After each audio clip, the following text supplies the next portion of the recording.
Hello everyone, welcome to DB health hub.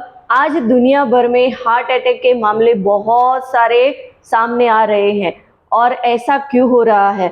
और सबको यही क्वेश्चन है कि हार्ट अटैक जो है वो किस उम्र में ज़्यादा दिखाई देता है। तो आज हम इस विषय पे ही बात करने वाले हैं कि हार्ट अटैक के इतने सारे मामले क्यों आ रहे हैं, क्यों लोग इसकी वजह से मौत के मुंह में जा रहे हैं और इतनी कम उम्र में हार्ट अटैक आने का रीज़न क्या है। ये सारी चीज़ें हम समझ लेंगे और अपने हार्ट को एक अच्छी केयर देंगे तो हम भी लॉन्ग लाइफ जी सकते हैं। और कुछ ऐसी गलतियां हैं जिसकी वजह से हम हमारे हार्ट को अनहेल्दी करते जा रहे हैं। तो सबसे पहले तो सवाल ये होता है कि किन उम्र में हार्ट अटैक ज़्यादा दिखाई देता है। तो पहले के समय में ये होता था कि जब उम्र होती है, जैसे उम्र बढ़ती है वैसे हार्ट जो है वो थोड़ा कम काम करता है, तो उस समय हार्ट रिलेटेड इश्यू दिखाई देते थे, हार्ट अटैक के प्रॉब्लम होते थे। यानी कि 70 की उम्र के आसपास ज़्यादातर दिखाई देते थे। वो अभी के मामले में 50 की उम्र में ज़्यादातर लोगों को हार्ट अटैक के प्रॉब्लम हो रहे हैं और उसके कारण उनकी मौत भी होती है। तो ऐसा क्यों होता है? और अभी तो ऐसा है कि ज़्यादातर युवा वर्ग में हार्ट अटैक के प्रॉब्लम दिखाई दे रहे हैं और उसमें भी 40 की उम्र से लेके 50-60 तक की उम्र के बीच में हार्ट अटैक के मामले और ज़्यादा सामने आते जा रहे हैं। और इस ऐसा सब होने के पीछे यही रीज़न है कि जैसे उम्र बढ़ती है और इस समय के दौरान 40 से 50 की उम्र के समय के दौरान हमारी जो धमनियाँ होती हैं उसमें कोलेस्ट्रॉल जमा होना स्टार्ट होता है, जिसके कारण ब्लॉकेज हो जाती है। और ज़्यादातर जो लोगों को हाई ब्लड प्रेशर की प्रॉब्लम है, डायबिटीज़ है, मोटापा है, यानी कि ओबेसिटी उनकी बॉडी में आ गई है, इसके रीज़न से भी हार्ट अटैक के मामले दिखाई दे रहे हैं।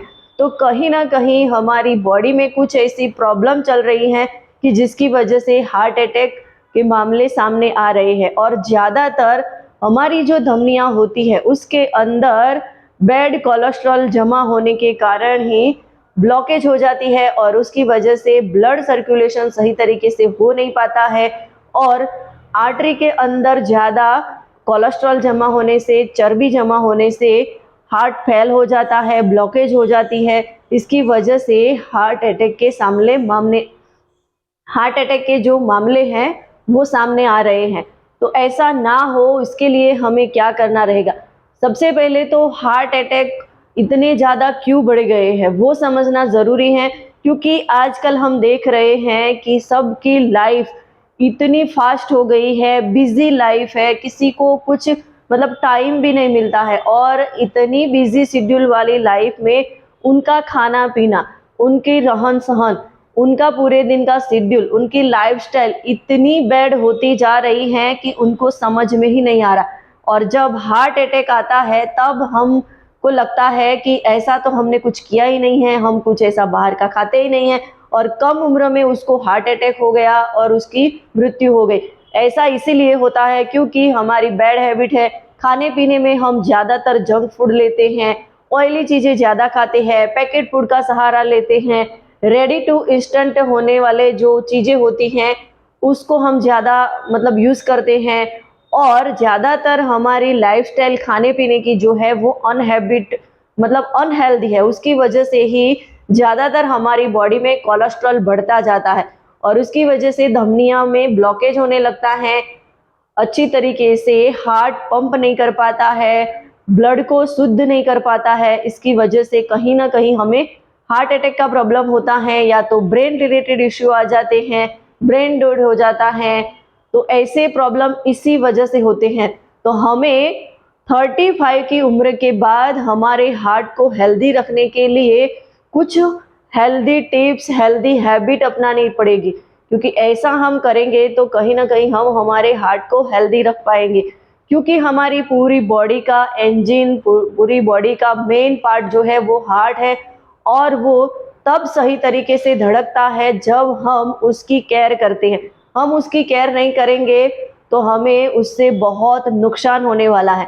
तो 35 की उम्र के बाद हमें अपने आप को थोड़ी केयर करनी है। हमारी बॉडी में हमें थोड़ी सी झुंझुनाहट महसूस होती है, या तो फिर पेन होने लगता है, बैक पेन हो या तो पैरों में दर्द होता है, तो ये सारी चीज़ें कहीं न कहीं हमें अंदर से बोल रही हैं कि आपकी बॉडी में कुछ प्रॉब्लम चल रही है। तो इसे हमें नज़रअंदाज नहीं करना चाहिए और उसके लिए हमें डॉक्टर के पास जाके रिपोर्ट करवाते रहना चाहिए। और 35-40 के बाद हमें एवरी ईयर कोलेस्ट्रॉल की रिपोर्ट है या तो फिर कार्डियो रिपोर्ट, ये सारी चीज़ें हार्ट रिलेटेड जो होती है पहले से हमें पता चलता है, वैसे रिपोर्ट हमें करवाते रहने चाहिए। क्योंकि हम पहले से ऐसे रिपोर्ट करवाते रहेंगे तो हमें पता चलेगा कि हमारी जो धमनियां हैं उसके अंदर कितना कोलेस्ट्रॉल है और हमारी धमनियां सही तरीके से वर्क कर रही है कि नहीं कर रही है। ऐसे नॉर्मल जो टेस्ट आते हैं वो हमें करवाते रहने चाहिए। ब्लड प्रेशर भी हमें 2-3 महीने के बाद करवाते रहना चाहिए ताकि हमें पता चले कि हमारी बॉडी में ब्लड प्रेशर जो है वो सही तरीके से नॉर्मल तरीके से है कि नहीं है। क्योंकि काफ़ी सारे लोगों को पता ही नहीं होता कि उनको ब्लड प्रेशर की प्रॉब्लम है और अचानक से उनका बीपी हाई हो जाता है, इसकी वजह से भी हार्ट फेलियर के प्रॉब्लम आते हैं। तो कहीं ना कहीं हमें अवेयर होने की ज़रूरत है और अपने आप को थोड़ी टाइम देना है, केयर करनी है। और हार्ट को हेल्दी रखने के लिए हमें न्यूट्रिशन बेस को भी अपनाना है, साथ में हमें ओमेगा 3 फैटी एसिड के जो सप्लीमेंट होते हैं उसको भी ऐड करना है। क्योंकि हमारे हार्ट को हेल्दी रखने के लिए हमारी बॉडी को ओमेगा 3 की ज़रूरत होती है। ओमेगा 3 की वजह से हमारा हार्ट हेल्दी रहता है। इसके लिए हम नेचुरल चीज़ें भी यूज़ कर सकते हैं और फूड सप्लीमेंट जो आता है उसकी टेबलेट्स भी हम ले सकते हैं। साथ में हमें फाइबर वाली चीज़ें ज़्यादा खानी है। फाइबर वाली चीज़ें हम ज़्यादा खाएंगे तो इससे हमारी जितनी भी धमनियाँ हैं, हमारी आंतें हैं, वो अच्छी तरीके से क्लीन रहेगी। हमारे बॉडी में से बैड कोलेस्ट्रॉल को वो बाहर निकालने का काम करती है। तो इस तरीके से हमें हार्ट को हेल्दी रखना है, तो अपने आप को भी थोड़ा टाइम देना पड़ेगा। क्योंकि ज़्यादातर लोगों की यही कंप्लेंट होती है कि मुझे टाइम नहीं मिलता है, ऑफिस में इतना सारा वर्कलोड रहता है, घर की जिम्मेदारियां होती हैं। तो सोचो ये सारी चीज़ें तो आपको करनी ही है। आप अपने बॉस की डेडलाइन को भी अच्छे से फॉलो करते हैं, अपने घर की जिम्मेदारियां भी निभाते हैं, पर कहीं ना कहीं आप अपने आप को टाइम नहीं दे रहे हैं। तो आपका मतलब पूरे फैमिली का और आपका जो वर्क प्लेस है वहाँ पे कोई काम का ही नहीं है। क्योंकि आप अनहेल्दी होंगे तो वो किसी काम की चीज़ नहीं है। तो पहले हमें फिट होना है, तो बस इतना सही तरीके से आप सारी चीज़ें मैनेज कर रहे हैं तो अपने आप के लिए भी थोड़ा टाइम निकालिए और हेल्थ पे फोकस करिए। हेल्थ पे इन्वेस्टमेंट जो है वो आपको आगे जाके बहुत बड़ा फायदा देने वाली है।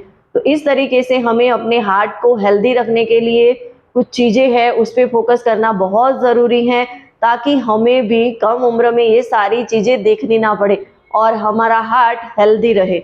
और हार्ट को और ज़्यादा हेल्दी बनाना है, या तो हार्ट को हेल्दी रखने के लिए कौन से फूड लेने चाहिए, कौन से सप्लीमेंट लेने चाहिए। यदि आपको हाई ब्लड प्रेशर की प्रॉब्लम है, अब कोलेस्ट्रॉल भी आपका बॉर्डर लाइन पे है या तो कोलेस्ट्रॉल बढ़ा हुआ है, उसको आप नेचुरली तरीके से रिवर्स करना चाहते हैं, तो भी आप मेरे साथ अपना 1-to-1 कॉल बुक कर सकते हैं या तो फिर मुझे व्हाट्सएप पे मैसेज कर सकते हैं। मैं आपको गाइड करूंगी कि कैसे आप अपने हार्ट को और ज़्यादा हेल्दी बना सकते हैं। वीडियो अच्छा लगा हो तो इसे अपने दोस्तों के साथ ज़रूर शेयर करिए और वीडियो को लाइक करिए। मिलते हैं नए वीडियो के साथ, तब तक के लिए कुछ कर दिखाओ ऐसा कि लोग बनना चाहे आपके जैसा।